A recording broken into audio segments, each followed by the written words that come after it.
მთავარი დამოკიდებულება მაინც ალბათ არის რაღაცა კონკრეტულ ემოციაზე და შეგრძნებაზე, რომელსაც კონკრეტული ადამიანი განიცდის, ხო? იმიტომ რომ შეიძლება ჩვენ როდესაც დამოკიდებულებაზე ვსაუბრობთ, შეიძლება სულ არ იყოს ეს სუბიექტი თუ ობიექტი დამოკიდებულების ნივთიერება, შეიძლება იყოს სოციალური ქსელი ან გემბლინგი, ხო? რომელსაც არა აქვს კონკრეტული რეცეპტორი, გემბლინგის რეცეპტორი ორგანიზმში არ არსებობს. თქვენ წარმოიდგინეთ გემბლინგის დროს ზუსტად იგივე გზები აქტიურდება ცენტრალურ ნერვულ სისტემაში, რაც ოპიოიდების მოხმარების შემთხვევაში. ანუ მე ვამბობ, თვითონ თავისთავად ეს ფიზიოლოგიური რეცეპტორის დამოკიდებულება არა, ეს არის ემოციაზე დამოკიდებულება, რასაც ამიტომაც ვხედავთ, რომ იგივე MDMA რა ტიპის დამოკიდებულება ახასიათებს ის, რომ მისი მიღების შეწყვეტის შემდეგ ადამიანის გუნება განწყობა სრულად დათრგუნულია, ანუ საუბარია მაგალითისთვის განუწყვეტელი, ეგრეთ წოდებული ერთი შაბათ-კვირის რეივი, ეგრეთ წოდებული, ხო?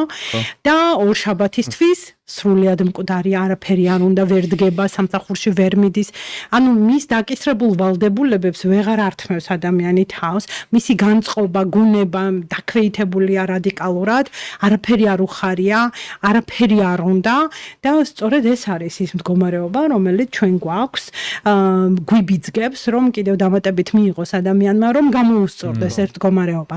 და ასე მიდის შემდეგ უკვე იმ მთავარი ნეირომედიატორების დეფიციტამდე, რომელიც მერე უკვე დეპრესიის მდგომარეობას შენ კი არ აკონტროლებ ნივთიერებას, ნივთიერება იწყებს შენ კონტროლს. შეიძლება ასე ითქვას, ზუსტად იგივე მექანიზმებია გემბლინგის შემთხვევაშიც. აი სწორად აღნიშნეთ, რომ ობიექტი არ აგვაქვს ის, რომელიც შემოდის, ხო, ნივთიერების სახით ჩვენს ორგანიზმში, რომელიც რაღაც გარკვეულ გავლენას ახდენს.